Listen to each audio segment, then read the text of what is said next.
Through the ups and downs, we stand tall in this journey of growth. Day by day, through the ups and downs, we stand tall in this journey Hello. of growth. Day Hello. by day. How you doing? Yeah, good. How are you? Oh, mustn't grumble. So let's get in line. We do. I was looking at this yesterday. We'd always start off with something like laughing at each other, even though. Oh, So when what are we you were talking about today, Jules? transcribing was the first Yes. 5 minutes Yeah. laughter. Yeah. Mm, Pretty much. yeah. Okay. Well, we're talking about free will and fate. Fate and free will. Fate. Fate. Do we believe in Right. fate? I like this topic. You brought this topic into the realm. I just thought it was something that would be interesting from the list of things that we were looking at. And I think I'd on the negative side, I'd read something about nihilism and things like that, so I thought it'd just fit in. So Okay. So hit me with it. right, how do we want to go about this then? Do we want to talk about sort of the key definitions? Start off with if people don't necessarily know what the Yeah. Well, topic means at a start. yeah. I mean, yeah. It's just interesting to me as a topic. I'm not an expert in this at all. I So don't think we're experts in anything we talk about, are we? in I think anything that's a good. at all. Well, actually, That's a good prerequisite disclaimer. yeah, we are not experts. And I think it's, I was thinking this morning about how we also don't really, I don't think either of us have much time for research because we're No, too but that's the busy. point of this, isn't it? Yeah, We discuss these topics with each other to then that's exactly what I was about perhaps to go say. away and say, right, we need to go and read it more into need to do some more research. But exactly, that's exactly it, isn't it? And I think it's worth a little reminder that that we don't claim to be experts in actually anything. Other than ourselves. You are the expert in yourself and your body. We're not experts in anything. Okay. So we're expert in some circles, I would like to think. Put yourself in a Yes. different circle of people and you may well be an expert Yes. in some subjects. And we're talking about these things because they interest us, not to like give people knowledge. And we don't have much time because we're so very important and so busy adhering to our routines that we've set Well, ourselves. you're a bit more rigid as we've discussed. Anywho, You keep putting this on me, and I think you're projecting. That's the wrong word. no, not Transference. I how my can't remember. It's routine was projecting or transfer. yesterday. So anyway, what's your view of what did you want to? I mean, you just brought in nihilism. Why don't you just? Because So that's a big word. yeah. So I'm just reading the definition of this: the belief that life has no inherent meaning, Mm. purpose, or value, often associated with existential despair, but also liberation. Mm. So yeah, and I listened to a podcast. I was trying to look it up last night, but it was so long ago now, and it wasn't about this subject. So it was brought in about it, and I can't remember the guy's name. So it's completely. I think it was a Chris Williamson podcast because I Right. do like listening to his stuff, and it might. Oh, I'm trying to I think. like Anyway, I watching won't his try and picture. guess. Yeah. But Finding it a bit anyway, and boring. it was basically saying that, like, life, you can't change anything. Life doesn't mean anything. It just is. Just get on with it. Do you know what I mean? Yeah. You can't change anything. It just happens, and that's it. It's quite liberating. So yeah. So therefore, it doesn't matter what you do. That's legal, I would say, not Mm. murder. Yeah. So it doesn't matter what you do. That it'll just life will just be. Mm. It is written, or not even that it's written. I think it's just things just happen. And then how is that different to fate then? So that's like predetermined and inevitable. Right. Okay. So nihilism, we can change our But that path, but there's no. no, it doesn't believe that you can't change anything. Oh right. So it's just everything's there is no meaning, there is no purpose. It just things Things are just things. So similar to fate, but a little bit of a more negative. But fate, yeah, I suppose, but fate is predetermined and things are going to happen anyway. So destiny, oh, it is destiny. So it's more of a positive view. Okay. And then free will? It's a cosmic order. That's what it's saying. Yeah, and then humans have the power to make their own choices, independent of external forces. Mm. So I think fate is probably like the universe. Nihilism is like, oh, we're all doomed. It's all just happening. And yeah, free will. We've got the power. Whoop whoop. Yeah. I mean, where do you stand? I've got some views on. Oh, I change from day to day.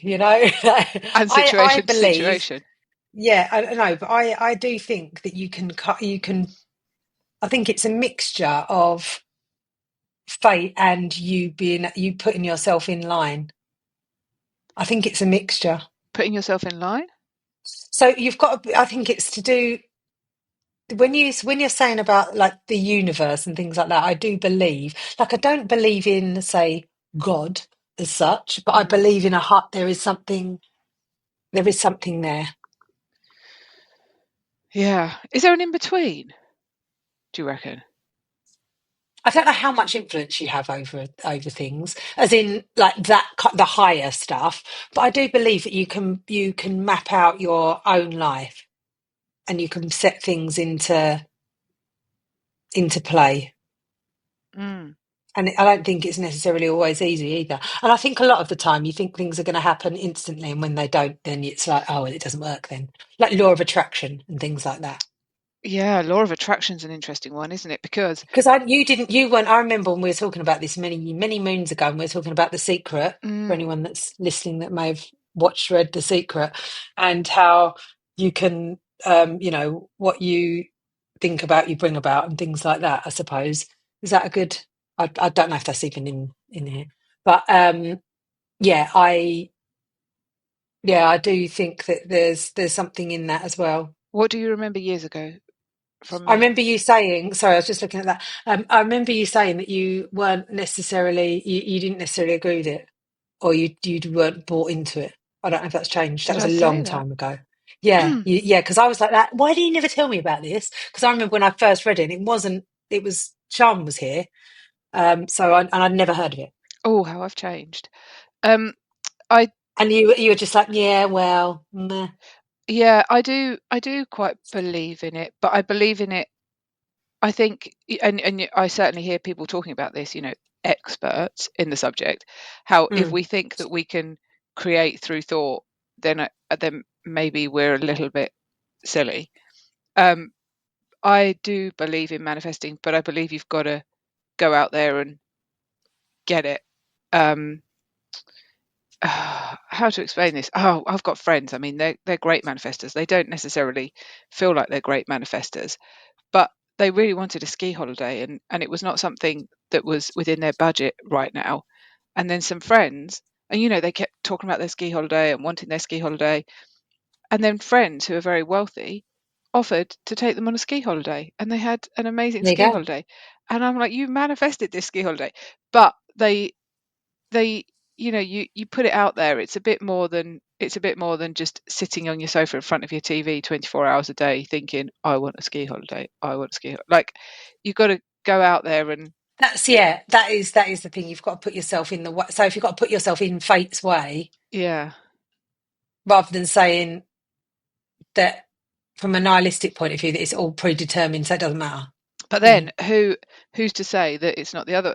Could be another spiritual belief that the fate was they were always going on that ski holiday, and Yeah, so it the doesn't matter. universe was preparing their minds for the ski holiday, Yeah, and that's why they were wanting a ski holiday. Or like preparing them to say yes to the ski holiday when it got offered, because that was their path. yeah. And then, so with that, then, do you believe that that the life you're living now is because of the decisions or the choices that you made whenever? Because like they say, this is another thing that I find difficult to comprehend, is that the life you're living now is because of what you did 10 years ago or something like that. I've heard people say. So I think I was 10 years ago, probably not in a good place. Yeah. I like I like to I'd love to believe in fate. I'd love to believe that there's a path set out for us. But sometimes I do believe in fate, and then that can be a bit overwhelming because it means, to some extent, well, does it mean it? I don't know, but you kind of have to take every opportunity that's thrown in front of you, because that's, or maybe you don't. Maybe it's all within. It's all very complicated. But I have read Robert Sapolsky's book Behave, and that talks a Mm, lot. Let me give you the synopsis of this book. Why do human beings behave as they do? We're capable of savage acts of violence, but also spectacular feats of kindness. Is one side of our nature destined to win out over the other? Every act of human behavior has multiple layers of causation, spiraling back seconds, minutes, hours, days, months, years, even centuries, right back to the dawn of time and the origins of our species. In the epic sweep of history, how does our biology affect the arc of war and peace, justice and persecution? How have brains evolved alongside our culture? This is the exhilarating story of human morality and the science underpinning the biggest question of all: what makes us human? And mm. so he talks a lot about how our brains work and what's within us, from an evolutionary perspective, like things that are quite scary but make things make sense. For example, oh my god, I need to sneeze. Excuse me. Oh, bless you. Um, Things like racism. So our brains automatically, um, it's an evolutionary safety thing, make us feel scared of something that looks different to us. Mm. So different races, we have a kind of innate quality, or maybe it's not quality, maybe it's the opposite of equality, in our brains that makes us instantly feel some kind of discomfort when we see a different race. So that's And not us being racist. It's basically um, yeah, yeah, I don't because think of it justifies racist behaviours, but it explains to some extent where racism may come from. Um, and I guess we've kind of really modern humanized that too much and created racism and segregation, etc. But we can't escape the fact that our brains react to a different race, and that's from birth. Um, and so the book's about things like that, and also how they've shown in law courts that judges, and you might have heard this because I think this is quite a common knowledge, that because it's common, I'd understand it, would I? no, but I've told people this before, like it's revolutionary, and then they're like, "Oh yeah, I knew about that." No, God. um, Small words. Yeah. you're far more well read than me. Um, it talks about how You are. judges judges are more likely to prosecute, so, or give someone higher sentences, I think, if they haven't had their lunch yet, or it's like a certain day of the week and stuff like that. So there's certain times of the day and days that it's Same. better to go and have your Send him down. I'm hungry. I want my sandwich. yeah, you can understand it. I can resonate. Some of the decisions I make when I'm hungry, There you go. hungry So and tired. Oh, it's all very interesting. But shall I read you Robert Sapolsky's view on free will? yes, please. Robert Sapolsky says, here's how I've always pictured mitigated free will. There's the brain, neurons, synapses, neurotransmitters, receptors, brain-specific transcription factors. Oh, I see, this is where it's all gone out. All right. Aspects of brain function can be influenced by someone's prenatal environment, genes, and hormones, whether the parents were authoritative of their of them, this whether they witnessed violence in childhood, whether they had breakfast. It's the whole shebang, all of this book. And then separate from that, in a concrete bunker tucked away in the brain, sits a little man or woman or agendered individual, a homunculus at the control panel. The homunculus is made of a mixture of nanochips, old vacuum tubes, crinkly ancient parchment, stalactites of your mother's admonishing voice, streaks of brimstone rivets made out of gumption. In other words, not squishy biological brain yuck. And the homunculus sits there controlling behaviour.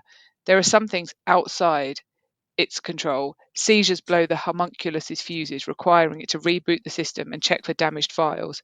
Same with alcohol, Alzheimer's disease, a severed spinal cord, hypoglycemic shock. There are domains where the homunculus and that brain biology stuff have worked out a detente. For example, biology is usually automatically regulating your respiration, unless you must take a deep breath before sitting an area, in which case the homunculus briefly overrides the automatic pilot. But other than that, the homunculus makes decisions. Sure, it takes careful note of all the inputs and information from the brain, checks your hormone levels, skims the neurobiology journals, takes it all under advisement, and then, after reflecting and deliberating, decides what you do. A homunculus in your brain, but not of it, operating independently of the material rules of the universe that constitute modern science. That's what mitigated free will is about. I see incredibly smart people recoil from this and attempt to argue against the extremity of this picture rather than accept its basic validity. You're setting up a straw homunculus, suggesting that I think that other than the likes of seizures or brain injuries, we are making all our decisions freely. No, my free will is much softer and lurks around the edges of biology, like when I freely decide which socks to wear. But the frequency or significance with which free will exerts itself doesn't matter. Even if 99.99% of your actions are biologically determined in the broader sense of this book, and it is only once a decade that you claim to have chosen out of free will to floss your teeth from left to right instead of the reverse, you've tacitly invoked a homunculus operating outside the rules of science. This is how most people accommodate the supposed coexistence of free will and biological influences on behaviour. For them, nearly all discussions come down to figuring what our putative homunculus should and shouldn't be expected to be capable of. So he basically thinks that everything we do is determined by our environment, our upbringing, actually the biology of our brain, like if there's any malfunctions, and that we don't really have any free will at all. Do you agree with that? I think that the book sets out some pretty good scientific evidence for that, but I kind of would quite like to believe in fate, but maybe then that's what fate is. If everything's predetermined by everything that's happened in your life, I mean, that is essentially saying that we don't have free will and that there's fate, but it's a different type of fate, isn't it? Yeah. It's not like some big guy up in the sky setting our path for us. That's the thing. And then, but then can you, with your thoughts, like like the reticular activating system, that was something that the part of your brain hold on, let me give a good, network of neurons in the brainstem that acts as a filter for what information gets through to our conscious mind. So, I think there's an example that that I remember from me when I think my first car. So I'd never heard. My first car was a brand new Citroen Saxo, right? I never heard of it. I wasn't really into cars, right? So I didn't know what one was. And I remember when I went and chose the car, I'd never seen one before, and I was like, oh. And then when I came back from the garage, I remember then just seeing them everywhere, because obviously your brain has then noticed them. And I was like, oh, there's another one. Oh, they are quite common actually, even though I never even knew what one was beforehand. So because your mind has then been, activated to see that certain car. So when you start thinking about things, so say and this is probably another scientific reasoning behind The Secret, if you were to start thinking about, I don't know, I want a German Shepherd, say, because I'm looking at my German Shepherd now. And then all of a sudden, you just, there's German Shepherds everywhere. And you might then see a German Shepherd rescue, or you might talk to somebody about, I'd love a German Shepherd. And then that person might just go, I know somebody that's, that wants to rehome a German Shepherd. And then all of a sudden, you've got a German Shepherd. I love thinking about things like that, because it would kind of suggest that you end up with a German Shepherd because you thought about crossed it. your path at some point. But is it? Well, or is it predetermined? Maybe, but if that German Shepherd hadn't crossed your path, and then you could take that back to like I get my mind boggles because I have these kind of thoughts all the time, and it then gets just too complicated. But like that German Shepherd that walked across your path, if something hadn't happened in their day, well, it's like that sliding doors moment, I guess. Yeah, don't. And then also another thing I thought about was the butterfly effect as well. Yes. So the chaos, fate, or free will, and then you start Yeah. going down some other holes. So so butterfly effect comes from chaos theory and suggests that a tiny change in initial conditions can lead to vastly different outcomes.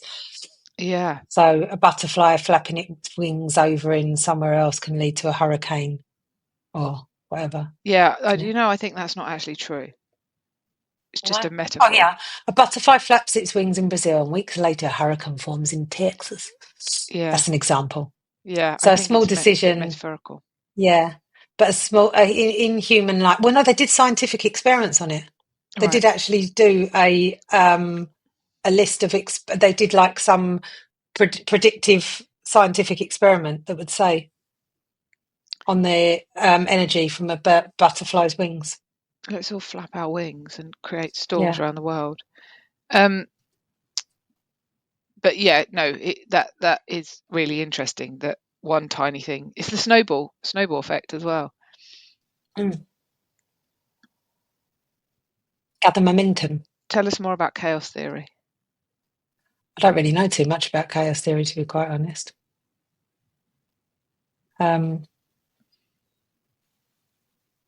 Yeah, so I don't, yeah, is it a tiny, if a tiny event can have unpredictable events, then maybe there's no grand design, just a chaotic web of interwoven choices and circumstances. So, do you think there's any dangers in believing? Like I'm thinking about a time. I don't really like to talk about this. Well, I'm going to talk about it and just hope that the friend involved doesn't listen. Well, they can listen. But anyway, this was a long time ago. I was in the swimming pool and with the kids, and there was a woman in there with her daughter, and she was being really mean to her daughter. Not in a kind of, well, I suppose you could call it abusive, but it wasn't. Basically, she was wanting her daughter to learn to swim, and she was forcing the daughter to swim. I don't know, from the middle of the pool to the side or whatever.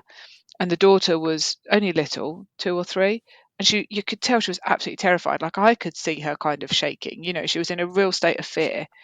And the mum was being quite aggressive in her way of speaking to her, I suppose, and absolutely forcing her, just kind of letting go of her in the pool. And the little girl was clinging to the mum, Mm. like a terrified animal, just clinging to the mum, so scared. And the mum was like peeling her off and just kind of letting go of her in the pool, so she had to swim to the side because she's in a swimming pool. And it was really horrible to watch, and one of those situations where, really, if it were someone treating an animal like that, you'd step in and say something. Yet somehow it seems to pass with children because of that whole, it's their child, they can treat, they can do what they like. Mm. It wasn't okay. And I remember going to a friend afterwards and saying, I've had this really uncomfortable experience. It really affected me. And the friend at the time was clearly strongly believing, I guess, in fate, but also alongside fate, a kind of almost perhaps a religious view of our what we experience in life is a result of our wrongdoing, maybe. And I remember, rather than kind of acknowledging the wrongness of what I'd seen, kind of said, well, I wonder what that child had Oh, kind of don't. Yes. like Yeah, I've done heard this wrong, I as well. suppose, done wrong in the past, or that child Oh, I've got no time for that. chose their destiny type. But that's fate, Mm. right? That's believing in Mm. fate. But then, I told you about something I bloody paid for once, and it was about how your life. Oh God, I can't think what it's called. I should have done some more on this. But it's about how when you're born or something, it's the time you're born or whatever means what's happening in your life. Well, is that not like astrology? Something like it wasn't. It wasn't called It wasn't from astrology though. It was something else. Oh, right. I just thought it was a load of rubbish. Yes, but if that, But is that because that's my belief? well, no, Well, I don't know, but Human design, that's it. oh, okay, I have heard of that. Yeah. But fate can be dangerous in that way. If you just, and Mm. also fate can stop you having any kind of internal locus of Well, control. I think that human design thing is like, well, you need to just, and it was kind of like, I suppose, perhaps people that like more gentle coaching would enjoy it because it's like, oh, but you just listen to. And I was thinking, if I listened, and I think we've had this conversation before, if I listened to what my mind wants to do, I'd be laying on that sofa all Yeah, day with my dog, drinking hot chocolate, like you said. I think you said that, but I would quite happily join you there. Add a few marshmallows on top and another bar of chocolate to dip in the hot chocolate. yeah, That's what I'd probably be doing all day. So if I listen to what my, whatever it is was telling me, I would be sitting on that sofa all day. yeah. And I was working with someone. So I don't I had know. a client the other day who was talking about how they feel shame for some of their behaviours, and I pointed out that these behaviours that they're feeling ashamed of, they don't actually do. I'm not going to go into the behaviours because it's too, it is confidential and too personal, but it was something that they felt like they have a desire to spend the entire day kind of shut away, engaging in this behaviour. And I was sensing a misalignment because they were telling me that that's what they were ashamed of, but at the same time, they were not giving me any times that they've done this. And I pointed out, but you're not doing this. And I think it's really important to be aware of the parts of ourselves that we do have, you and I and this client and lots of other people, that actually stop us doing the thing that we don't really want to do. We do want to do it. Mm. Yeah, that would give us some momentary satisfaction, laying on the sofa with your hot chocolate. Who is it? I was listening to a podcast recently, and it was on discipline. I think, did you? Or I don't know if you shared it with me, but it's a course. It's a Stephen Bartlett one, and it's on discipline. And he talks about discipline is thinking of your future self, Yeah. doing What right and now. that's what that Chris Williamson had a good quote that he said, and it was, "What would the you of tomorrow thank you of today for?" Yeah, great.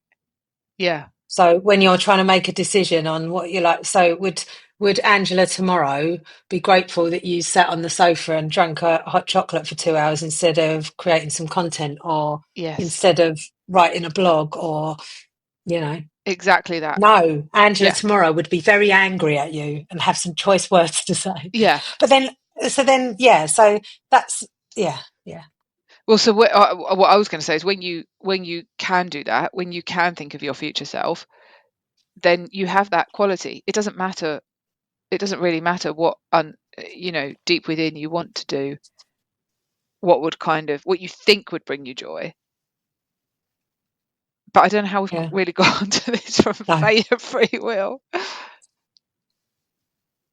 But that leads on because you were saying about the chaos theory. So it would mean that if you were to then do, a small change to yours, because you, like with your system of how you have created your life, right? Or how fate has created your life. Design, So human design. yeah, oh, I don't. Yeah, so, but yeah, so how that would then mean that if you made one small thing changed it, then your whole, because you've said this before, haven't you, about things, it would affect your whole day, and then your whole day is just ruined. Not ruined, but then your whole routine is knocked out of sync. My life is So it's ruined. yeah. So your complex system is highly sensitive to small changes. Mm, yeah, So a it's tiny like the difference in butterfly. conditions can lead to radically different outcomes. And maybe that's a good thing. Sometimes these things are good things. Yeah. Maybe you need that little butterfly to nudge you back onto your path. Actually, this is Mm. really helpful. So let's think about, I mean, having, is it important, do you think, to have a belief in fate, or because we've just talked about the negatives of fate. Like, I think when you believe too strongly in fate, in one hand, it can be dangerous when it's like abuse and things like that, Yeah. especially, well, in all cases, But if we all believed in fate, then little children who are being abused wouldn't be removed from an abusive situation, because people would be saying, well, that's fate. And actually, Robert Sapolsky in that book, he talks about, if we believe in fate, then we're not no, if we believe in a complete lack of free will, then we don't punish people because it wasn't their Yeah, because fault. they didn't mean it. Yeah. So you've got to, Well, they did mean it. I think you've got to be flexible Subjective. with them. As ever. Flexible, malleable. They're malleable. But thinking about the burrow. So let's talk about the burrow that we know. I have access to this amazing bit of land, but they are, I mean, we probably shouldn't, confidential information, etc. But for reasons that we won't disclose, there is the possibility that that land will be used by other people and things will change with regards to how I'm using it. And my initial reaction was to feel really threatened by that, and I could have gone down a path of a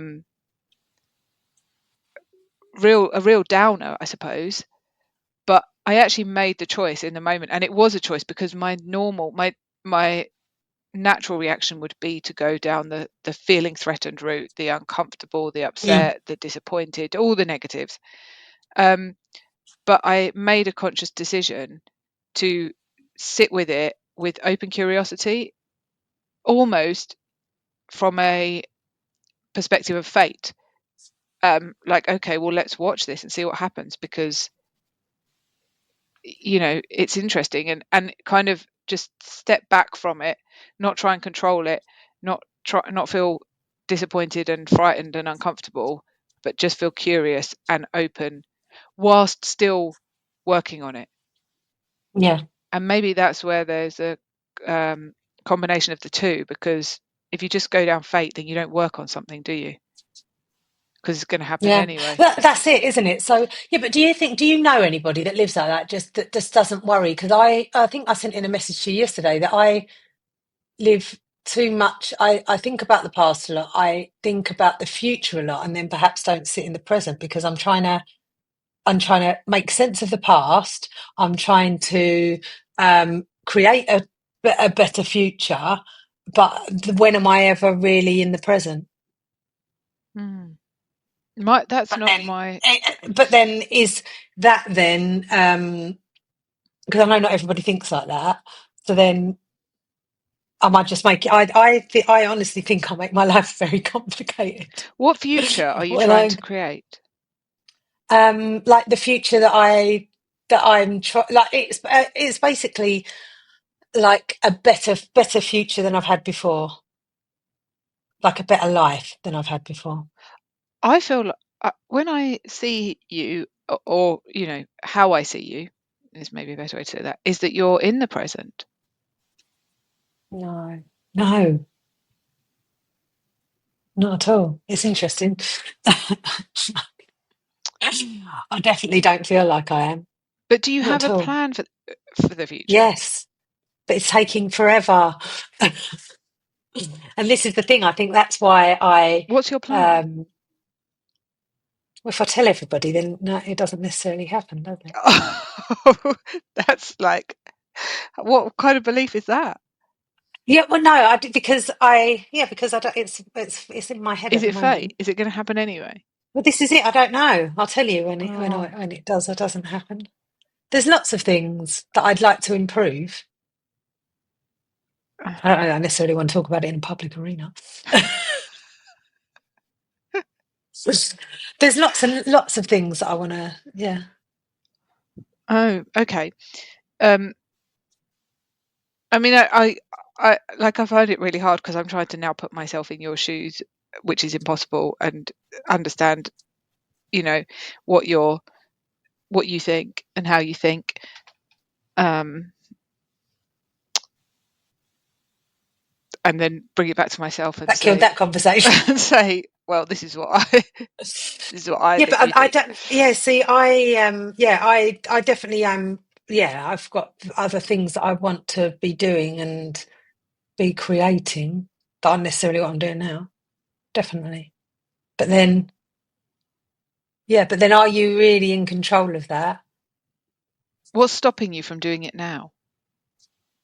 No, I am in the process of doing things that I want to do now, but like finances, things like that Yeah, that I'm working on. I think that's really complicated because you're saying, but if you were to be 100% in the present, then you wouldn't. Like, you've got to think about the future a little bit, right? Because we live in our society, so you can't. You're not on your lap. If you were, in the Ice Age, um, living with your tribe, following the seasons. But this is it, isn't it? Because you think like years ago, 100 years was 1,000 years. Like so the evolution aspect of things. Some times, and I can't think of them exactly, where for them to evolve even a minuscule of what we do in our current like timeline, then it would take 1,000 years. Do you think we're evolving? Well, look at the way technology is evolving then. So from Or when, technology for trying to us? explain to a child, well, we've evolved because technology has evolved, right? We're closer. We can talk to people across the world that we could never speak to before, or it was just pen pals. Things are faster now. You can communicate. You can communicate quickly with people that you would never have been able to communicate with before, and have conversations with amazing people that you would never have been able to do before. It wouldn't have been at your disposal to be able to do that. You think when you were, say, at school, I don't know if I'm showing well my age now, but it was like pen pals, and I was always an avid pen paler. Oh, I loved writing to I people. loved I'd a get pen there, pal. I'd meet girls on the holiday when I was like, at 9, 10, 11, and I'd be like, oh, Claire, and then I'd write to them forever. Me too. If I had their addresses now, I'd probably still be right. Don't you? Hold on, don't you still have somebody that you still communicate with? Don't you? I did have someone on Facebook. I don't think she's on my Facebook anymore. I did have someone on Facebook who was. I have Yeah. got. Yeah, I mean, I have got a couple of people I on my. collect people now still when I go on holiday. I've got Egypt Jane. She's somebody that I remember Egypt Jane. Egypt Jane. Yeah. But I do think that, and we meet, but I think without, that's how I'd perhaps say the communication is one thing that I can think of from our evolutionary perspective, but I don't know and thought processes as well, because you've got access to much more information. Yeah. So I'd probably still be stuck in a terrible loop if didn't have access to the information I've got access to now, and therapy and things like that and great minds that you can pick if you're bold enough to reach out to people, which I have done before. I, you know yeah, I hear all of that, but I don't believe that we have evolved as a human race. I don't believe that our brain needs it is understands any of that, I guess. So I think our brain still is. Are we trying to force it? Well, I don't think our brains and our bodies have changed that much from however many years ago. I'm not very good at the And timeline of you. well, it's still in question now if you ask Graham We can, Hancock. So. we can do, there's technology around us that can do all this stuff, but our brains are still as they were. I think it is changing because I think kids are changing as a result of technology, and it will be interesting to see whether their kids are born with different kind of brain functions to what ours are. Like, that's true evolving. I think there's different meanings of the word, isn't there? But I mean evolving as in how humans change. Like, will we stop? Like, there's that thing, isn't there, about like thumbs becoming stronger or something like that, where people are using them on their phones. Oh. Like, to me, I'm thinking of evolving in that way, like how we did as human beings. The strongest survived, and the strong thumbs do better because they can type Then, better. but then with when it comes to medical advances, so that the weak are now surviving because of medical advances. So is that an evolutionary aspect? That's a really good point. People are living longer. They never used to live as long because of medical advances. That's not evolution, or is it because we've evolved to understand how to make people live longer? Yeah, but have we evolved, or has it just have you listened to the podcast on, which one was it?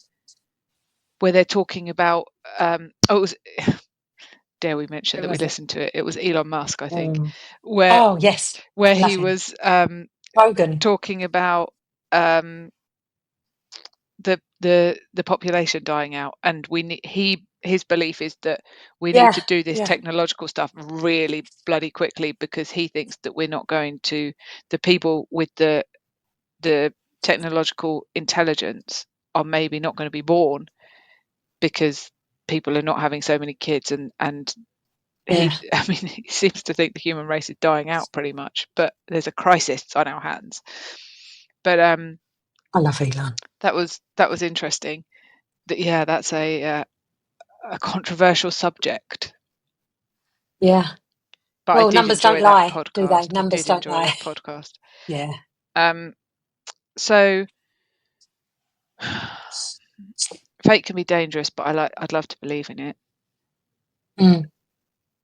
But do you know of anybody that just walks around and like la la la, let fate decide?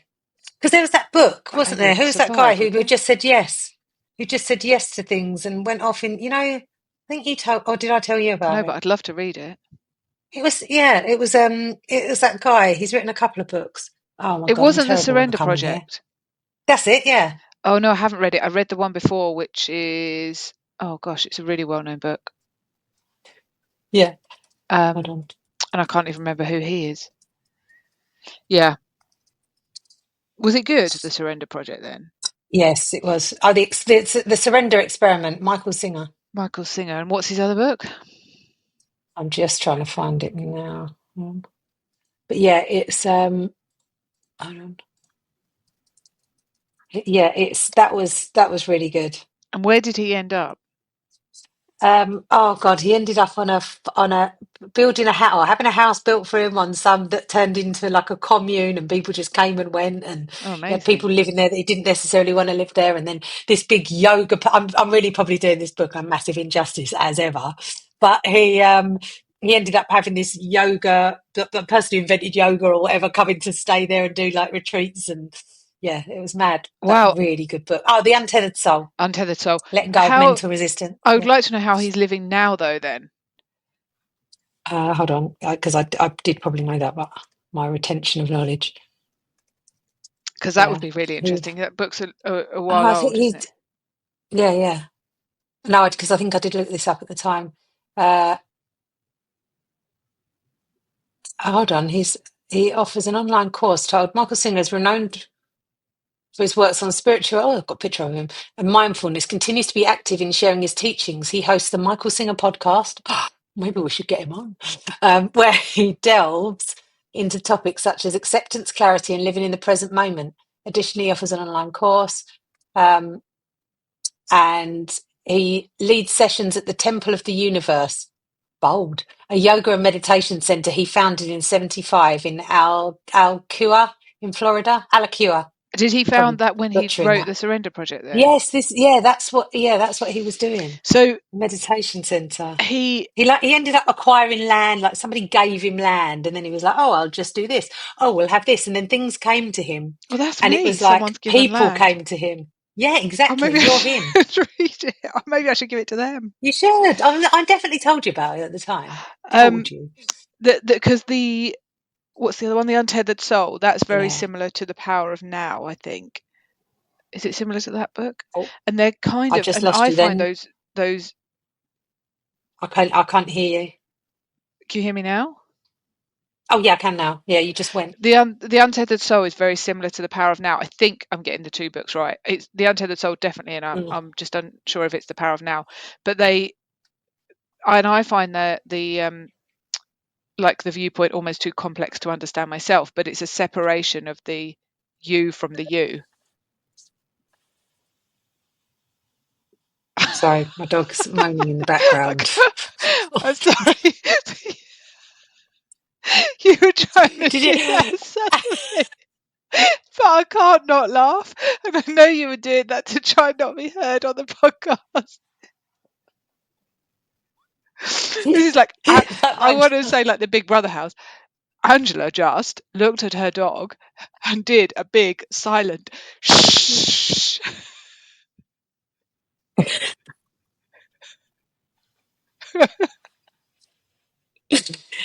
Oh dear! Oh, Now he's sitting Frank. next to me looking at. No, Frank. What's Poor Frank doing? Frank. Frank said enough. We need Frank as a guest on the podcast. He knows when I'm about. Yes, it would be very barky and bitey. Sorry. Anyway, you were saying about. I don't know what you were saying. No, Please. and I know we haven't finished, but can we just ask people to like and subscribe? Because every time we finish this podcast, I Oh think yeah. we're supposed to say, please like and subscribe. Yes. Or yeah, it is subscribe, isn't it? You enjoy us Yeah, I'd forget to do laughing, it in my actual video. like and subscribe. Yeah, where were we before you so rudely interrupted us with your Talking about shh? Michael Singer. Michael thing. Yeah, I can't quite get that concept of like separating the you from the you. Do you know what I mean? Have you read those books? And No. I wonder if there's a fate entwined in that What, as you are not your well. thoughts? You are not your thoughts, yeah. And I get that. What are you then? Exactly. That's what I don't get. What's you? Everclogs. I find it so complicated. I've read the 2 books on the subject and I still can't quite. That's maybe because, Yeah. it's very complicated. Yeah. So he said, yeah. So stop making decisions based on personal preferences and instead say yes to whatever life presented. I'd end up in a whole world of trouble if I said yes to Well, that's the everything. thing. His life took unexpected turns, leading to massive business success and deeper inner peace. But again, is that down to because there's that other thing that says and I don't know if this comes down to nihilism, that like if you did like law of attraction, right? Yeah. How many people practice it and don't get what they want compared to how many people practice it and do get what they want? Is it just a law of averages? Or are they not practicing it right? How do you control that as an expert? Oh, maybe we should do that as a research subject. That would be good, wouldn't it? I try and remind people, not that I don't know that I'm very good at manifesting, to be honest. I think Matt's quite good at manifesting, but And he's so laid back as well. yeah, I think people make if manifestation, is that a word? Manifesting is a real thing. Let's say, oh, Excuse bless me, you. sorry. Let's say it is for That a must be a high moment. pollen count today.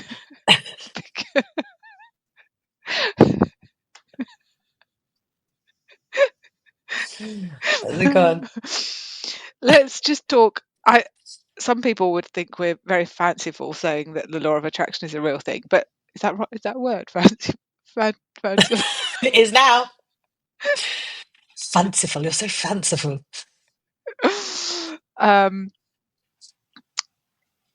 If it is a real thing, like a scientific fact, I think some people get it wrong because they just try and manifest money. So they might want, like, let's take it back to the friends with the ski holiday. They want a nice ski holiday. So in their heads, they just imagine having a bank account with like £10,000 in it so they could have a really luxury ski holiday. Yeah. In my opinion, that's the wrong way to do it. I think you've got to imagine yourself on the ski holiday. Then you don't worry about how you get there. So And that is the part of the law, isn't it? Is to want the whatever it is, the experience, a thing, but not worry about how you get it, Yes, how it comes to you. exactly.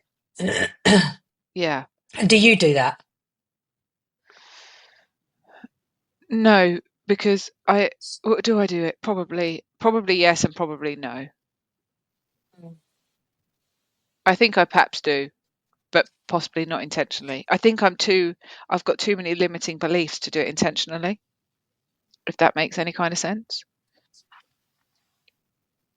Where did your mind go? What were you reading? I was just thinking about whether it's unpredictable or predictable, really. Okay. Elaborate. I don't know, if my actions, like, so if I decided for the next week to lay on my sofa and watch a box set, say, and then instead of doing all of the lists and lists of work I want to do, and then decide, right, I'll do that next week. Does it matter?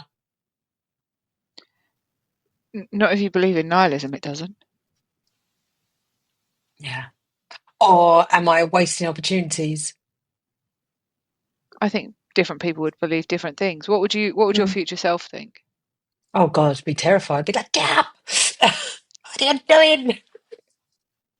Yeah, no, I think that's a bad idea. It's funny, isn't it? Because some people are really if that brings content, if that makes you feel content, and I you've wouldn't got be able to relax.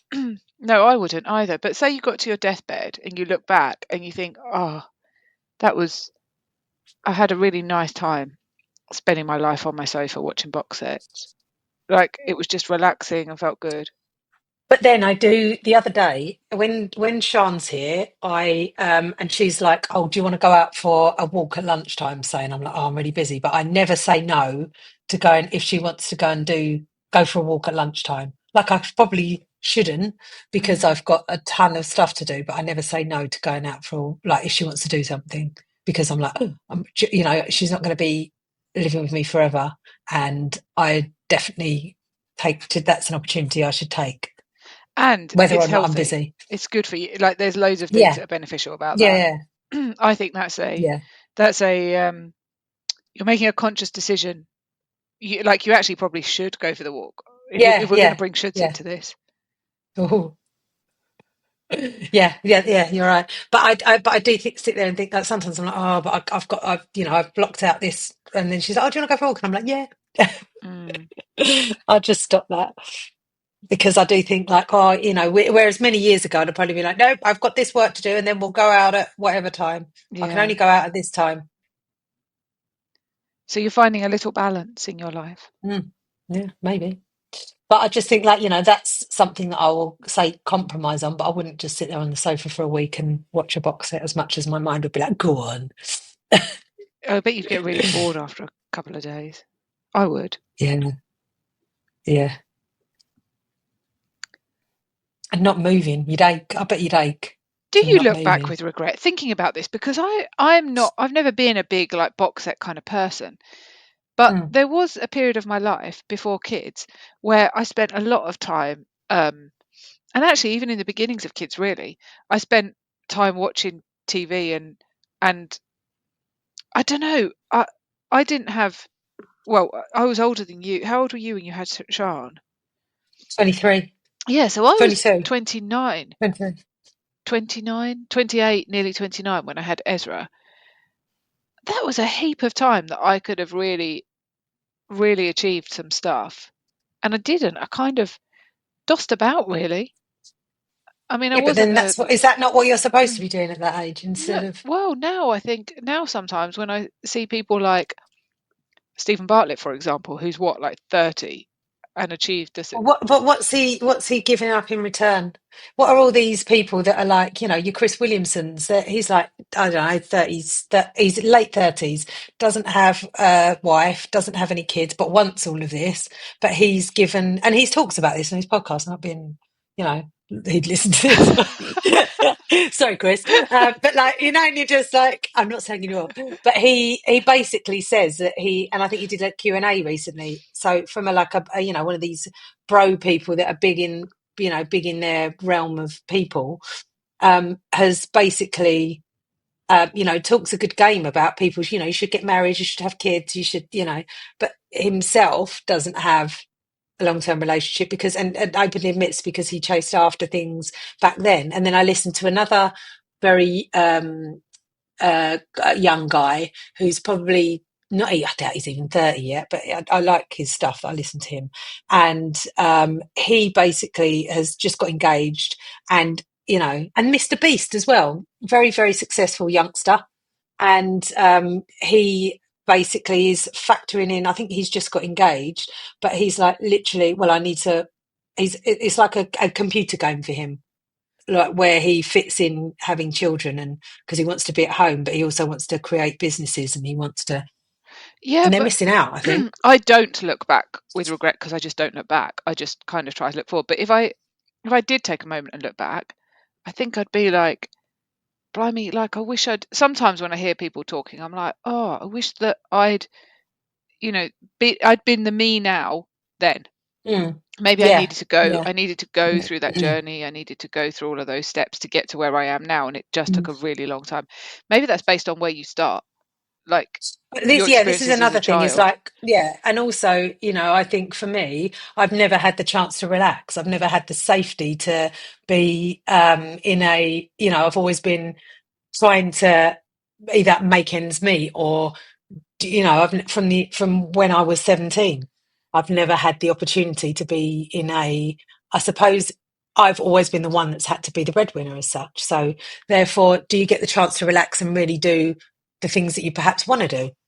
If you were in a safer environment with parents that you could relax with, and you had that kind of environment, Yeah. do you see what I mean? Like your starting point was different, Well, so you could yes. relax in your 20s. Yeah. Yeah. Well, I'm thinking more. I mean, I didn't not work. I worked, and I say I dossed about. It wasn't. But were you working for the survival, or were you working because you wanted to? It's a different kind of. Yeah, definitely. It felt like survival. Well, yeah. So that's it. It felt like survival, but only because based on my expectations of what I should have. It wasn't survival. Obviously, if I So did could that have. change? Did that change then? No, nothing changed. It's just that I worked for however many, like 5 years or whatever in corporates, and I mean, maybe I didn't. I did my hypnotherapy training while I was doing that, but I just think I've got such a structure now and work so hard. I mean, when I was in the corporates, I suppose perhaps I didn't get home till kind of 7:30 in the evening at earliest, and I was leaving at kind of 6:30. Maybe I'm being harsh on myself, but I just think that there was periods of time where I had a lot more time. I must have had a lot more time than I have now because I didn't have kids at home, and I feel like I'm achieving much more now than I've ever Mm, achieved.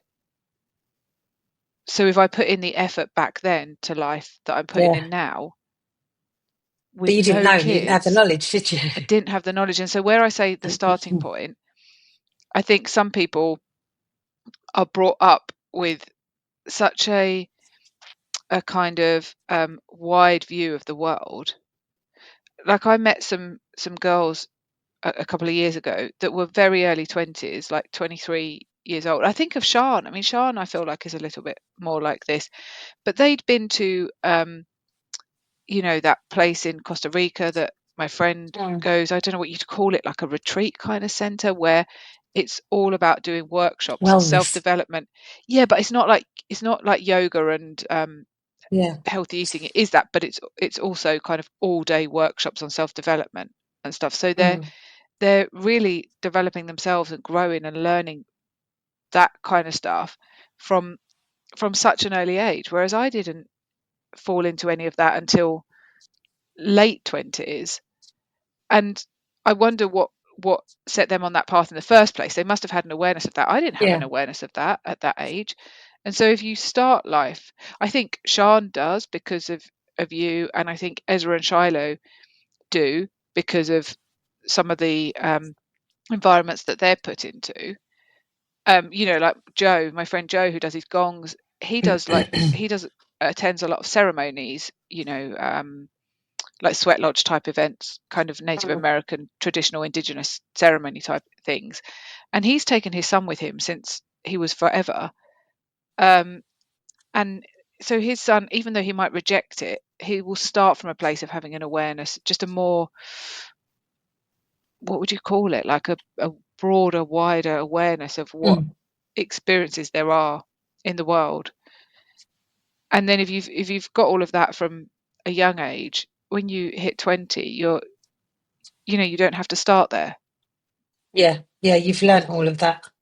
God, I don't think I was even, yeah, probably in my 30s when I started looking at anything deeper than that. Yeah. Yeah. I think that's the problem with school, isn't it? Just going to normal mainstream school.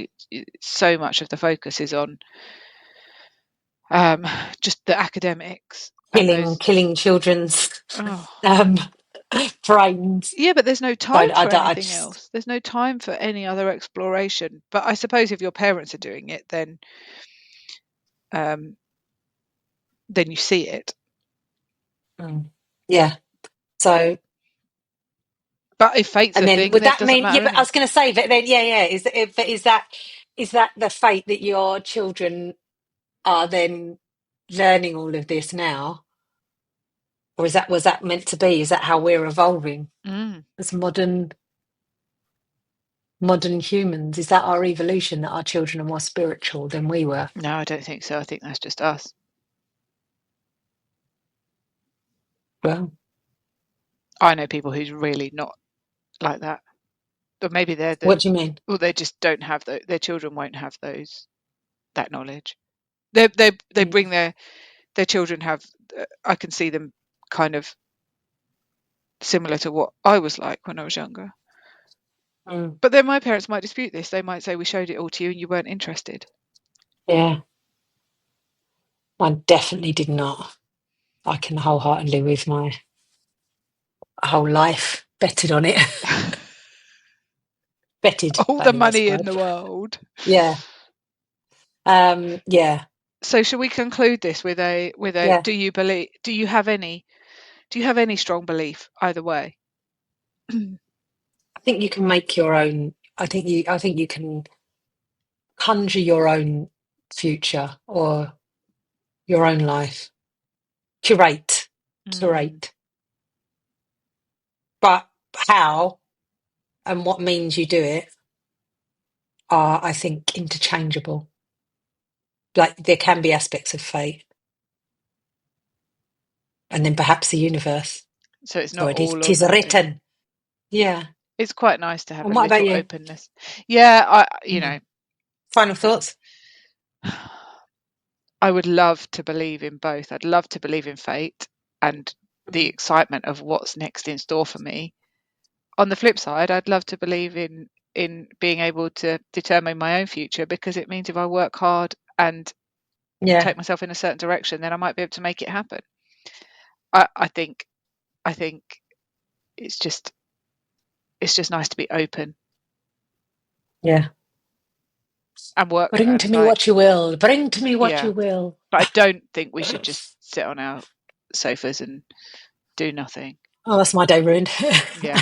And even nihilism, I think, has got its benefits, because it Yeah. can stop you getting too depressed in certain situations. Like, well, we do all end up in the same place, or do we? But we do. Oh, that's one for another day, isn't it? We all die, and we can't take our money The with us, afterlife. and we all, Yeah. There's no rich people at the ceremony. At the cemetery. exactly. All right, we'll end it there. Bye. Bye. Grow together, we'll grow.